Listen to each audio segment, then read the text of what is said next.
If I leave my life to become a founder, what was the actual fear? There was a lot of them. They're still with me. I'm just doing it with them.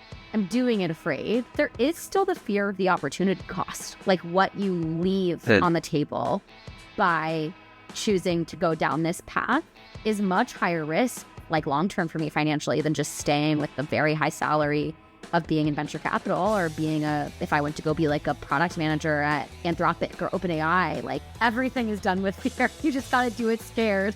Yeah.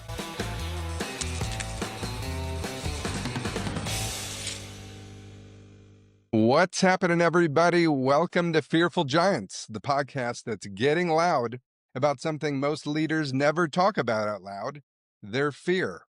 I'm Clay Stelzer, executive coach and founder of 1560, the coaching company. And every week I sit down with a founder, a CEO, or an executive leader to talk about the stuff they don't put on LinkedIn. And the episode you're about to watch is me chatting with my buddy, Liza Gurtin. And if you don't know Liza, she's incredible. She's built her career at the intersection of technology and human connection, helping scale some of Silicon Valley's most transformative companies. She was an early employee at Robinhood and then at Slack. She's invested as an angel investor in 30 plus early stage companies. She was an early stage VC at Matrix and Adverb. And now she is a venture-backed founder herself, which is really, really cool. So it's such a fun conversation. We talk about forming trusted relationships with our inner critics. We talk about embracing fear instead of running over it. And lastly, whether or not we actually enjoy leading or being led by others. So buckle up, get some popcorn, and enjoy the show. We met at a personal development retreat a couple of years ago. And there were about 40 people there. And there were different opportunities for people to step up and lead, to like wrangle everyone together. And like 9 out of 10 times, who was the one that was wrangling everyone together? It was you. And I was like, thank God, because I could just sit back and let you lead. And, you're probably seeing Liza on the small little screen, whatever you're watching this on. And Liza is roughly 2.5 feet tall, but one of the most powerful people I've ever met. She can get a group of 40 people move in one direction in like 2 minutes. It's inspiring and amazing. So I kind of wanted to talk about that to begin with. I wanted to talk about leading. So many people grow in their careers and it's just sort of assumed that you're going to become a leader. I'm just kind of curious, do you actually enjoy leading? Clearly you're amazing at it, but do you enjoy leading? It's such a good question. I do. I enjoy making people feel included and I enjoy creating order of chaos, I would say. So I do enjoy that. And I don't think when I was young, I ever thought of that as leadership. And it was funny in the context of what you're talking about at this retreat, because I think that brought me back to like what leadership felt like when I was younger and when I was a kid, which was just like, how can I get people like moving in the same direction so it feels like there's like order from chaos? So I do find it really fun in that sense. Like when you feel like you can get a group of people on the same page, like there's something so deeply human about a group of people like moving in the same direction. I rode crew in college. I was a coxswain. I was the little one that yelled at people. And I think that really helped me see that like you could have the 8 fastest rowers in a boat. They could have the highest ERG scores, could be the strongest girls. And you could put those 8 people in the boat and the boat won't necessarily just move fast. It requires a lot of finesse of like feeling like all 8 people are really moving in the same direction, that they're very coordinated, that their bodies are swinging together. And to me, rowing is like such a beautiful show of leadership in that way, which is like, it's just fun to get a group of people moving in the same direction. Yeah. Well, listen, I'm imagining you're a natural leader. It's kind of easy to say that, but like, where does that intensity? There's like this intense drive that just fuels you. That's so fun to watch. Where does that come from? Oh, where does it come from? I do think there is some of it that is innate. Like even when my family talks about me from when I'm like really young, I've never been afraid to like speak up in a group of people. So I think that that's a piece of it, which is like I never wanted to wait for somebody else to tell me what to do. I just like loved the action of just like speaking up and putting myself forward. I do think I did develop a lot of that from sports, I will say. I think the dynamic of like being on a team from a young age creates an environment where you get to kind of like practice what it feels like for a group of people work to be working toward a shared goal, which I think I got a little bit less academically than I did in sports. So I think that like in terms of the way that I apply leadership principles to my work today and to my career, I think a lot of those values came from group sports. Yeah, yeah. When's the last time you rowed or coxswained? Is that a verb, coxswained? You can make anything a verb, in my opinion. Slack is a verb now. A little while ago, the last time I was in a boat was probably like 10 years ago now, I think, around when I graduated. Actually, you know what? I got in a boat a little bit after college, so let's call it 8 years. Yeah, yeah. It's funny thinking about these questions that I wanted to ask you. I like to ask myself the same questions. Do I like to lead? And my first answer, I surprised myself. I'm like, no. And there's some irony in that because I'm a leadership coach. I actually don't think it's true. I think I do like leading, but I think what can get in the way and can make it so easy for someone like me to let you lead is I can stay safe when I'm not at the helm. Hmm. Like the responsibility is no longer on me, it's on you. And some people that just doesn't register. But this guy Yeah. has had to kind of navigate that a little bit. But I'll tell you, I'd much rather lead than be led. Surprises me to hear you say that you don't enjoy leading because I also, meeting you, found you to be a very, very natural leader. Hmm. I appreciate that. I think a lot of us can do things that we may be good at, but it doesn't mean it energizes us. Yeah. Oh, absolutely. I, I think that for me, it's just been this experience in my leadership journey. Am I willing to let go of the fear of fucking up? Because Yeah. if I'm stuck in that, nervous about where it could go if I lead the crew astray, then it can be a task. I've had to learn to make it fun, and I'm still learning to do that all the time. Like, what if I can't Yeah. fuck this up? I'm sensing at some level you actually can't relate to that because it's just like there's just a strength about you that I No, just I appreciate that, but no, I can relate to that a lot. I think that fear has always been it's just been a big driver for me. Is like I'm always trying to like run away from fear or like conquer fear or get above it.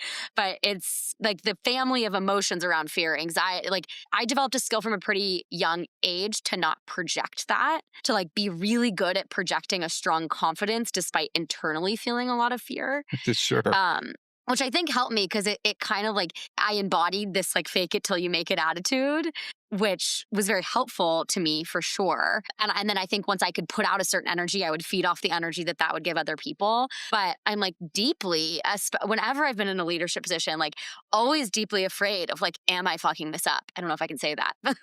It's I already podcast said it. I content. already said it But twice, the so thing go that for it. yeah. The thing that like helps me is I do think as I developed really strong mentors that I put on a pedestal and saw as exceptional leaders, and I felt like they projected this feeling of having it all figured out. As I got close to those people, like they say, don't meet your heroes, but like as I got close to a lot of those people, I think I recognized like they often didn't have it all figured out. And Yeah. that so much of being a leader is just doing the best that you can and giving yourself a lot of grace when you didn't have the answers. For me, as long as I feel like I'm acting from a place of curiosity, I'm acting from a place of like genuine goodwill and what I see to be like in line with my values. At the end of the day, all I can do is do my best and hopefully, yes, guide from a place of confidence. But if I mess it up, I'm not anymore. I used to when I was younger, like was trying to get the right answers and trying to be perfect.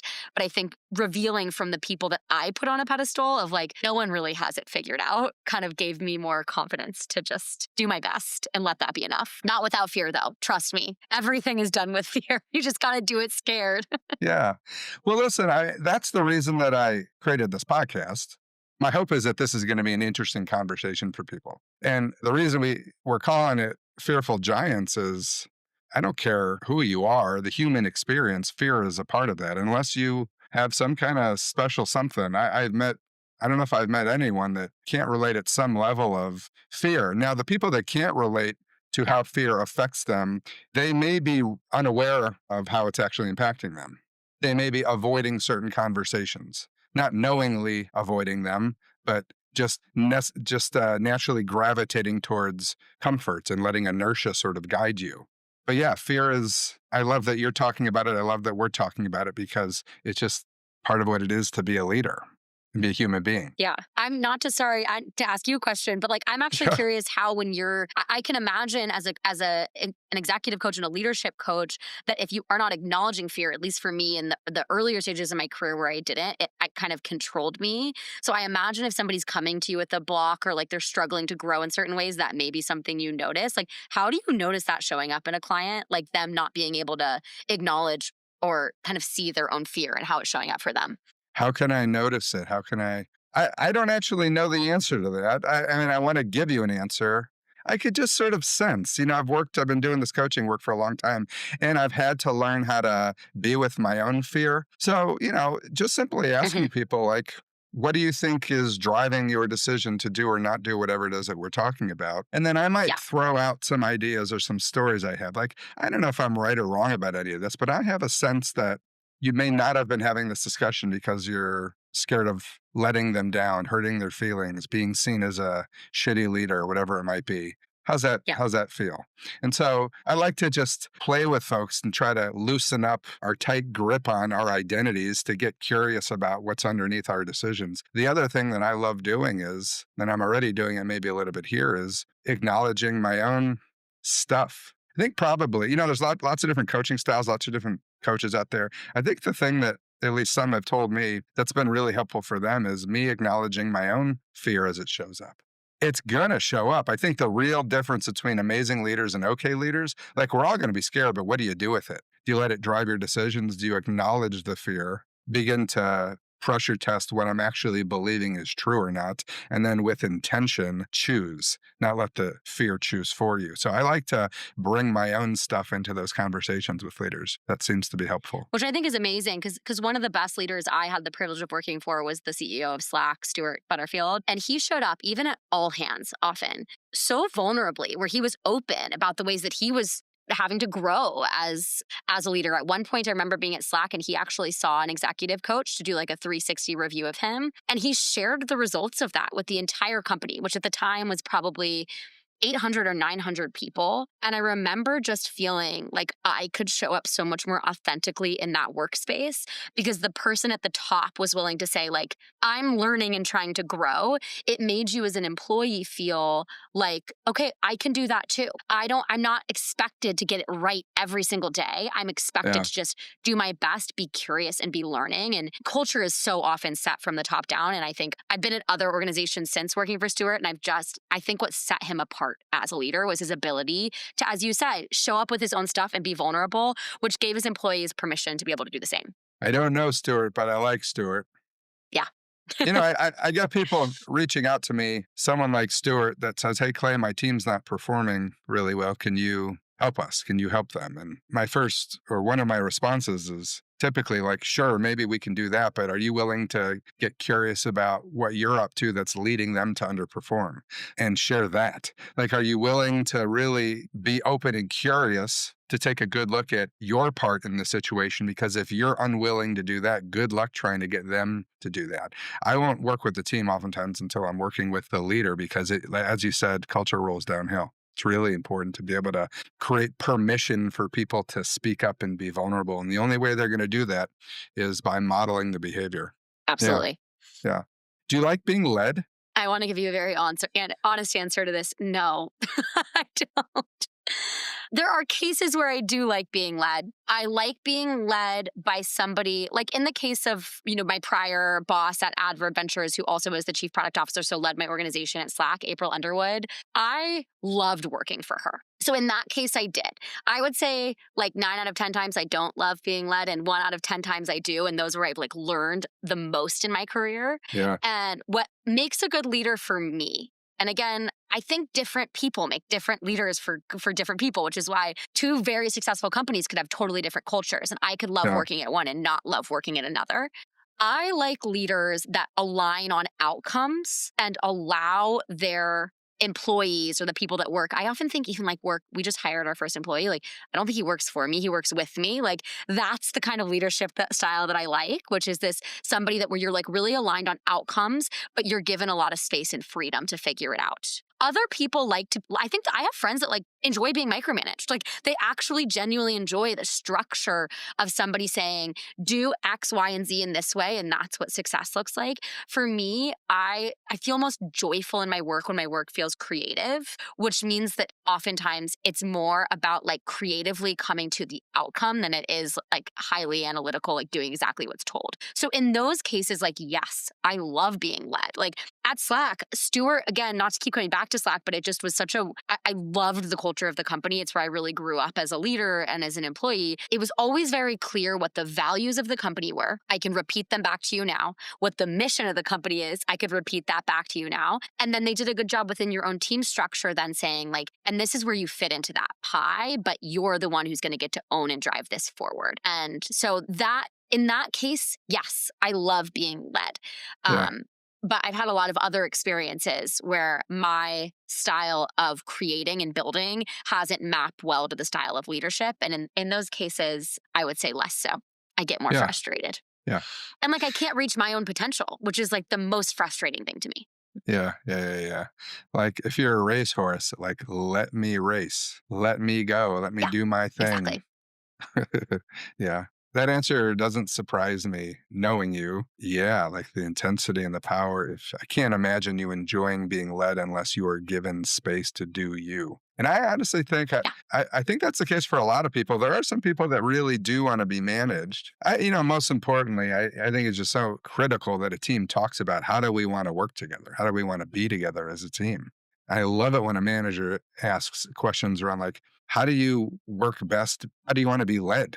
So you can become the partnership, you can become the relationship that's going to suit both parties as long as that partnership is in service of the macro goal of the organization. I have a very close friend who was a design leader at Slack and continued on to be a design leader and now is a very, very has stayed a dear friend of mine. And when I first met him, he gave me this read me about himself where he's like, this is how I like to be worked with.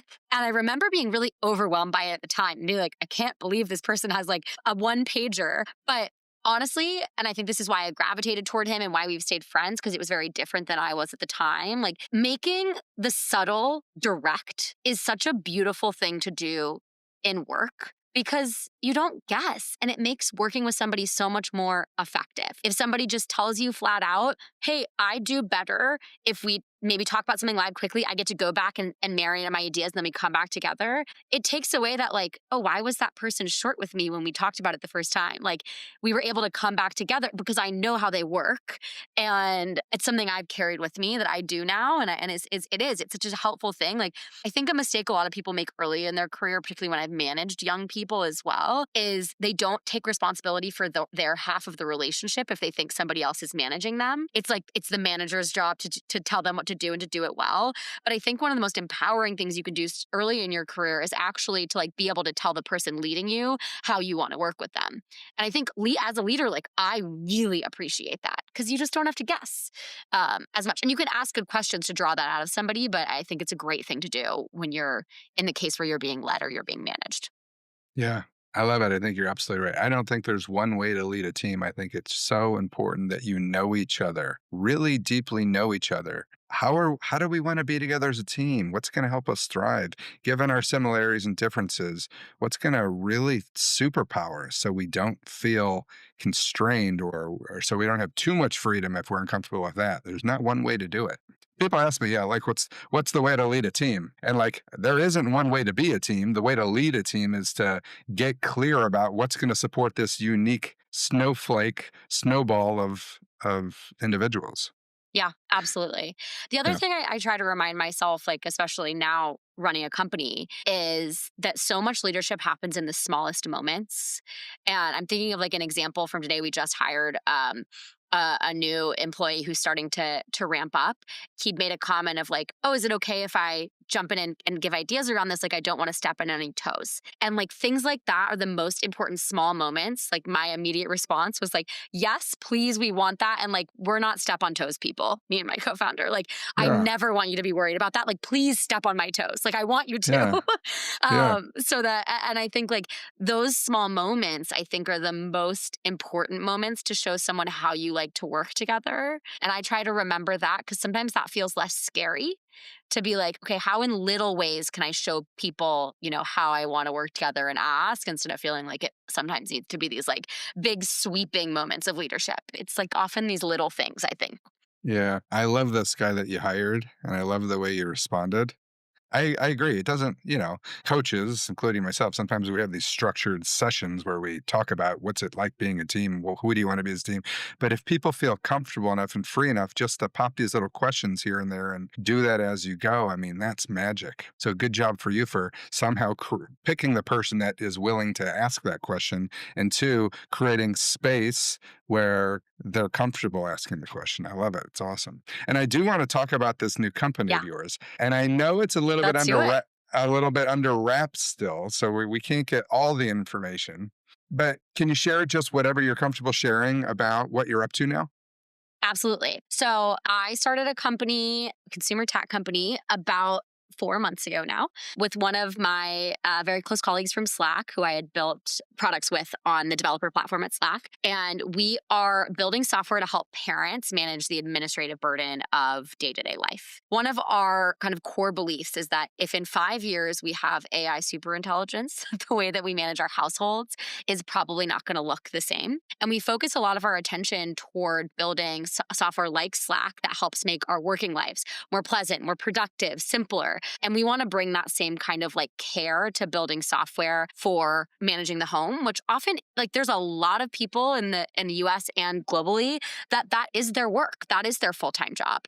And they don't have the same caliber of tools to collaborate, to move work forward with the help now of like we have really incredible generative AI and agentic AI tools that can help kind of move those things forward. And the real goal with all of this, like one thing I said often throughout the fundraise was I don't really want to build a tech company. Like I actually think building software is easier than it's ever been. I want to build a hospitality company. I want to build something that makes people's lives just like a little bit easier. All of the little paper cuts that we have day to day in our home life that draw us away from like the importance of connecting with our family, connecting with our kids. What gets me excited is this idea of like building things that can help people. And actually, Clay, you were one of the people that helped me see that in myself through our friendship early on and thinking about what was important to me in my career. You did such a good job of mirroring back to me that like what gives me purpose and what gives me joy is just building software that people love and that helps people. So thank you for that on the tail end. That's my pleasure. And it's funny too. I mean, the obvious question that I could ask you right now on a podcast that talks about fear is why the heck did you leave? Like, you didn't need to start a company. And what I mean by that is like, you're a venture capitalist, you've worked with incredible other successful companies, and a lot of people have great ideas to start companies, and few are willing to actually step out and do it because there's all kinds of uncertainty. And the question would be, what led you to decide to leave all the comfort and security to go do this? And I think you just answered the question with that purpose and passion. I'll let you answer the Yeah, question anyway. Why are you doing this? there's a couple reasons. I think one thing that I will start with, just because I think it's really on theme to the podcast and it's something that I hadn't experienced before making this decision. Fear has been a big theme for me in my career. And I've often had a fear of failure, to be honest. Like, I so often was trying to be perfect at everything that I did because I was so afraid of failing, so afraid of letting everybody else down. And through a lot of self work, self development, coaching, therapy, I started to shed some of that like fear that I think was really holding me back, that often kept me small or helped me make choices that I felt like other people would think were the right choice versus like what I felt like was a good choice. And I remember having this feeling the day that my now co-founder had said, like, I really think we should build this. Like, will you build this with me? And kind of gave me his pitch to come on full time. And I walked away and I did feel really scared, but that fear felt really different. I was like afraid of succeeding. And it's so corny, but I think one of my favorite movies is Akilah and the Bee. And at the end of Akilah and the Bee, they have that Marianne Williams quote that is like, "Our deepest fear is not that we are inadequate. Our deepest fear is that we are powerful beyond measure." And I like felt that.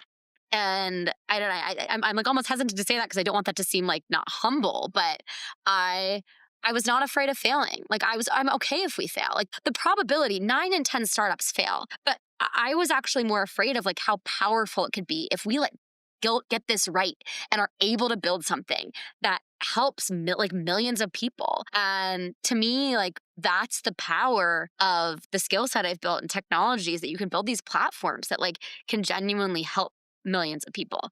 So, but that doesn't directly answer the question. That was like a side quest of how I felt in the moment that I chose to do it. I Great. think the real pillars for me in deciding to, in making this decision, one, I've learned throughout my career that one of the most important decisions you make in your career is who you choose to work with. And my co-founder, when I think back on my, decade-ish long career, decade plus career, there are a handful of people that I've worked with that bring out the lowest ego, highest curiosity version of myself. And he's one of those people. So that was there was like a very short list of people, like 3 people that I'm like, if I were to start a company, I would do it with this person because I feel like our skills are well balanced and they bring out a low ego, high curiosity version of myself. And that was true of my co-founder. And I still feel that in our work culture today. The second thing was I wanted to feel like if I started a company, I cared deeply about the problem that I was going out to solve. And I care very deeply about the problem that we're going out to solve. Somebody had asked me, like, if this doesn't work, are you guys going to just pivot? And pivoting is like obviously an outcome for a lot of early stage companies. But to me, like, I care about this problem. Like at the end of the day, we're going to give this like our full 100% effort, 110% effort. I really am focused on like the core problem that we want to solve, which is helping reduce the administrative burden of people's personal lives. So those were kind of 2 of the core reasons. And then, sorry, this is such a long answer, but my No, third it's great. reason that I will give you is around the time that I decided to leave venture and start a company, I was doing the Artist's Way, which is sitting on my desk. And they talk about at the beginning of the Artist's Way that often people that deeply want to be artists are what she calls like shadow artists for a long time before, where they Yeah. find themselves just like hanging out around a lot of other artists, being on the sidelines. Like maybe like you're a lawyer, but like you're a lawyer to artists, and like that's your way to like be close to the art. I was a shadow founder for many years because I think I was afraid to do it on my own. And I Yeah. think I finally got to a place like ending where we started in this long-winded answer of like I was able to kind of conquer that fear to let me try to like, I think starting a company is art 100%. Like this is my art. And finally I'm doing the art still with fear, but I'm doing it. I was Yeah. able to get past the block of like, what if I failed? Yeah. Well, many, many, many people out in the world have that same fear, and it keeps them from being the artists that they are. You just said, I was able to overcome that fear. I was able to move beyond that fear. How? I mean, and there's probably a number of things. You talked about the personal development work that you've been a part of, but well, let me ask you this. I mean, we can talk about fear in general terms, but what was the actual fear? If I become the artist, if I leave my life to become a founder, what was the actual fear? Was it financial? There's Was a it identity? Was it, what was the actual fear? There was a lot of them. And the one thing I'll clarify before I go into what they all are is they're still with me. I'm just doing it with them. I'm doing it afraid. So the fears, there is this general field fear that I have that is, I think, too broad, but it's just of just not being good enough, like of not being enough. There is a fear of that.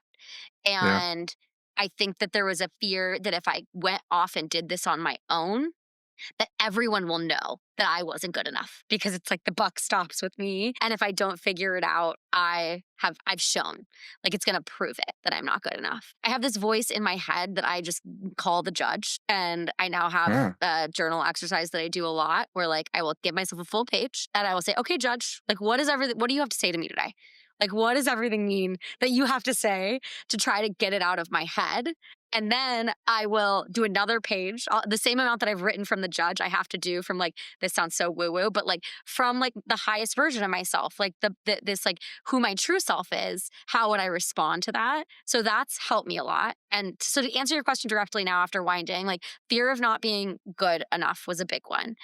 And I think I'm afraid that like I'm not disciplined enough because I don't necessarily follow that same like trope of a founder that works like 18 hours a day. I want to try to have balance and do this job and still be a good friend and a good partner. And when we have kids, a good mother. Like I want to be able to embody that and live that. And there's a huge fear that because of that, like, I'm not disciplined enough, or I don't work hard enough, or I don't work enough hours, or I don't look like the typical founder.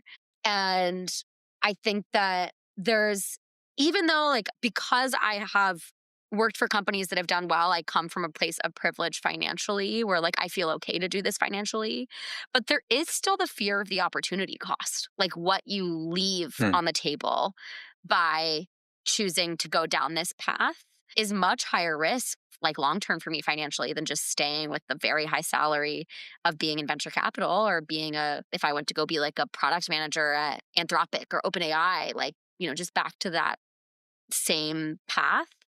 The financial security in that is much higher. So there's definitely like, even once you make a lot of money, there's still, and this can be like a taboo thing to talk about, but there is still this like, I still live with a fear of scarcity because it doesn't just go away when you make money. It doesn't just like suddenly go away, which is the same with success for what it's worth. Like every time I climbed the ladder and was like, I got what I wanted, you're just looking one up on the ladder. So you're still like have that same, fear. So Yeah, yeah, yeah. unfortunately, I could go on for a long time of other things I'm afraid of. Me and fear, we're good old friends. Hangs out on my shoulder all the time, but Yeah. um, Well, I I think want now to I'm trying to talk do it about with it. that. Yeah. So two Yeah. things. One, I want you to write a book with me called Doing It Afraid. I love Yes, that. let's do it. I love the acknowledgement that, like, fuck, of course I'm scared and I'm going to do it. Both can coexist. Like, am I willing to trust in my fear? Am I willing to see the upside in my fear? I love it that you talked about the judge, this part of you that has all kinds of lovely things to whisper in your ear that probably makes doing things like this difficult. I Yeah. have one of those parts. In fact, I kind of love to talk. Can we talk about the judge a little bit? Yeah, let's do it. Okay, cool. And I'm happy to talk about my version of the judge. Yes. So, for folks that, well, one, Liza and I, we don't have multiple personalities.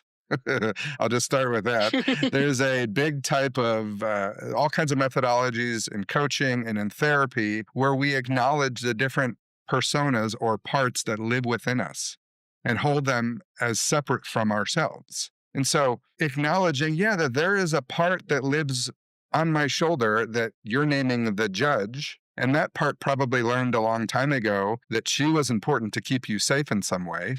And she will Absolutely. tell you, well, I want to hear from you instead of me making up stuff. But probably do not do this. It's too dangerous. Do not do that. It's too dangerous. If you're not doing this, you're not good enough, blah, blah, blah, blah, blah. And it may sound, some people call them saboteurs, Yep. but we all have some version of this. So I'd love to know a little bit more about the judge and how you've built a relationship with her as much This as is you a have. Yeah, this is a very big work in progress for me.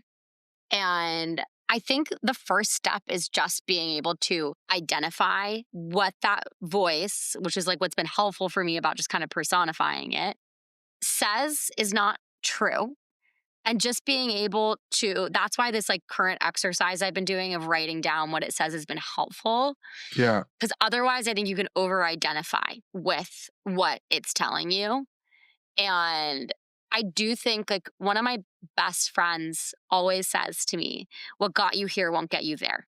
And I do think that this like very hyper vigilant judging voice that was like was trying to see how other people were perceiving me, it did get me far. I think that helped get me into a school like Stanford, and it helped get me my job at Slack. But I realized at a certain point that this voice that was trying to make me perfect, which is unattainable, like perfect is the enemy of good, perfect is the enemy of progress. And I think I realized that that was happening. So the first step for me is just, okay, identifying, like, this is what this voice is saying to me. Thank you. Like, often I will thank it. I will be like, thank you so much, because I know that you're trying to keep me safe. Yeah. I try to ask myself, like, okay, what can I learn from this? Like, what could be true from this? But also, like, what is the counterfactual to this? And that can be really helpful. Another framework that I got from a coach that did the conscious leadership training is facts versus stories. So I try to often run the judge's voice also through facts versus stories. And because sometimes she has helpful things to say, sometimes she does. And that I'm glad for that. I would say 8 out of 10 things she says. I also sometimes am like, you don't have to say that so mean. Like, you could say that and it's helpful, and you could say it nicer to me. Yeah. Like, it could be constructive, nice feedback. Yeah. And so that's a little bit of a ramble, but like, and I could give you more examples if we want to get vulnerable of like some of the things that the judge says to me, if that's helpful, but you let me know. Well, vulnerable is, I think that's the way to freedom in my own experience. The more vulnerable I'm willing to be, the more free I feel in my life. I'm not wanting you to say or reveal anything that you don't want to say, but you never have to ask me if I want vulnerable. I'm always wanting vulnerable. Um, uh, um, Go ahead. yeah, I mean, I'll just give an example. Like, I think often the judge shows up in really small ways where, like, I'll write an email, like when the candidate or the new employee we just hired, like, Yeah. I'm just writing him an email to give him an offer. And while I'm writing that email, and this is actually where I will say that generative AI has been really helpful to me in this sense to break this cycle a little bit. I read over the email like 18 times. I'm like nervous about a punctuation choice that I've made because I have this judge in my head. And again, you can often tie a judge, like a voice, back to something that somebody said to you when you were young. And I had a high school English teacher who was really critical of my comma usage. She said, and I think it's because I don't really talk with commas. I just kind of talk through them. So I kind of write that way sometimes too. And so that voice will come up, which is so crazy that I am wasting time on an email where the point of that is like connection and, real genuine excitement about working with somebody and them working with us and growing the team. And I'm sitting here being like, well, is he going to be concerned that I didn't put a comma in the right place? And that's the judge's voice that's unhelpful. And so Mhm. being able to break that, and again, this is what actually I found AI to be helpful because it just feels like a quick third party that's like not my husband or my family. Being like, can you read this email? Where I can just feel like, okay, can you proof this? And it helps quiet that a little bit. Yeah. But it's often the judge's voice is really subtle, but really mean. And Yeah. it's like, I'm not a good founder because I didn't put a comma in the right place. Like, I know Right. that seems ridiculous, but those are the little things, the paper cuts that when they add up, like, really wear on your confidence on a day-to-day basis. So Yeah, yeah, yeah, yeah. And the unfortunate part about a lot of people, when they begin to build a relationship, I don't even know if build a relationship, but when you become quite aware of that devil on your shoulder, whispering all of those mhm. reasons why you're not enough or how you're going to screw up or whatever, it's so easy to want to squash them and eliminate them and kill them in some manner. But let me ask you this. It sounds to me like it'd be pretty frustrating to have someone yapping at me about commas when I'm trying to be creative or whatever it is that you're doing. But Yes. in my experience, the way to really begin building trust with those parts and to build a relationship with that critic that lives within inside me is to deeply understand them and to care for them. And so I actually, what do you love about, or what's there to love about this judge that can be so critical that sometimes I would have to imagine you would love for her just to go away? What's there to love about her? She's very detail oriented, which I think is great quality in a lot of contexts. And I do, going back to what I said before, she's trying to keep me safe. And I think that is, and has in many contexts, kept me very, very safe. Yeah, But I think what I'm working on with that part of myself, and for me, often that also means tying back to the first time I like felt the feeling that she makes me feel. even using the case of like, okay, I maybe am obsessing about this thing. When did I first feel that? And how can I start to like nurture this judging voice in a way that will help us be more productive together? Because being detail oriented is good, but also talking to that part of myself and saying, hey, communication is about connection and mutual understanding, not about perfection or the other person thinking that we're smart. Yeah. So, as long as this email that we're writing from a values perspective does a good job, because sometimes actually that judging voice helps me see when I'm not like doing what it's not when it's I'm not communicating what I want to communicate, and that's actually really helpful. I don't want her to go away. I don't want to be like so easygoing and laissez-faire that I'm not being detail oriented to communicate what I want to communicate, but I don't want to feel physically unsafe in my body because I put a comma in the wrong place. Not to be like overly, that's No, but strong, but I think just for the point of, that probably so is the experience that you're having. Yeah, I can relate. Yeah. it's not a tiger, like it's an email. Exactly. Yeah. And oftentimes these parts, I mean, it is life or death. They just do not have a realistic handle on the consequences of commas or whatever it is that they're hyper focused on. So, one thing I want to talk about around this. So, for folks that have never considered getting into a relationship with your judge, your critic, your saboteur, whatever that might be, I think it actually might be helpful to share some strategies or actual mechanics on how to do that. I have to tell you, I had growing up tons of anxiety, panic attacks, etc. And I use any number of different methodologies and tools and tricks to deal with it. And nothing to date has worked more effectively for me than literally having dialogue with those parts. Like if I'm upset, if that my judge or critic is upset, I usually type. I know there's a lot of people that say you should handwrite. It uses a different part of your brain or whatever. I'll type and I'll say like, hey, Clay, you seem pretty shaken up right now. What's going on? And I will allow that Yeah. judge or critic or whatever to respond. And I will literally have a dialogue just no different than how I would interact with a scared child. Yeah. And that has been the process. It always works for me, at least at a minimum, to calm the angst or the fear that is driving that critic. So I know you brought Yeah. up the artist's way. Some of you may have heard about morning pages, which is a technique where every morning, as soon as you wake up, you write 3 full pages, stream of consciousness. I don't know if you're using that to speak with the judge, but is there a particular mechanic? How do you engage with your judge? I use morning pages, which has been really helpful to me. I can really tell the difference when I am doing that versus when I'm not.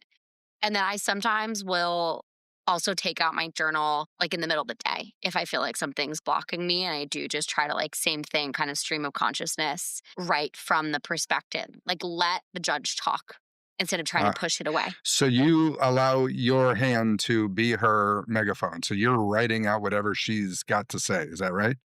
Whatever she has to say. Ah, And I think that also helps me read it back and acknowledge I would never say that to a good friend. ah, And that's where, like, again, in the same way that I would to a kid saying, okay, the feelings are totally reasonable. Like, can we find a kinder way to communicate them? But I mean, like, I'm battling this. And even especially since becoming a founder, which can be a really lonely journey in the sense that, like, yeah, I have my co-founder as a partner in this, but like, I don't have the structure of being led by somebody else. Going back to where we started, and because of that, this voice has been louder than it ever has been in my life. But I have more tools to work with it. And the biggest thing that I try to work on now, again, going back to like, perfect is the enemy of good and perfect is the enemy of done, is like, well, I'm starving myself of opportunities to learn and grow if I don't do something because I'm afraid of it. And that means that, like, me and the judge, we just have to do things and get the feedback that we messed up. And then I ah, have to comfort that voice to be okay. And that's a new skill for that voice who avoided doing things that we weren't going to be great at. If I'd learned some of these skill sets earlier to like do things afraid and be able to like have this like terrified feeling inside me and still do it. Like, I think there may have been things that I tried that I didn't when I was younger. Like, I was told I was a bad singer, but like, I love karaoke. I'm like, maybe there's a world where like I would have seen a vocal coach and just tried it. Yeah. because I wasn't so afraid of being embarrassed or like, oh, that's a fear we didn't talk about explicitly. Huge fear of being embarrassed or being judged by somebody else. That might be like the main motivation of the judge is like, don't be embarrassed. Don't be judged by somebody else. If I can, Yeah. if I can be two steps ahead, no one else will ever judge us. Yeah. Not Liza, realistic. you are such a gift. I just want so many up and Oh, coming leaders to hear your thoughts on this. Oh my thank gosh. you. I mean, man, I just love it. I love how you've didn't discredit the fear, but got into a relationship with it, which is just the whole game. I love it. I love that you've had the capacity and the courage. It's really about courage, I think, to do it. Because it's real easy to stay home and turn on Netflix. Like, real easy. It is. Yeah. Okay. Well, we have, I don't know, somewhere between 6 and 10 million people watching this, I would imagine, right now. And so, because you are such a gift, what would be the one piece of advice that you would have for new leaders or tenured leaders on navigating fear? If I have to give one piece of advice on navigating fear, it would be to the point of this conversation, things changed for me when I started to approach my own fear with curiosity. So, my best piece of advice is try to approach your own fear and your own emotions with the curiosity that you would if a very good friend came to you with their own feelings. That level of kind of curiosity and kindness to understand better versus to push away or to fix, which was often my initial response over the years. And I think in doing that, I have felt that I've built closer relationships. I've learned to know myself better. And I've started to like chip away because I'm a recovering perfectionist. But the process of doing that has like allowed me to chip away at some type of perfection or there being a right or wrong or like correct way to do things as my view of the world. I've chipped away of that, like my world has more colors, like it's better and it's Yeah. beautiful and it's brighter.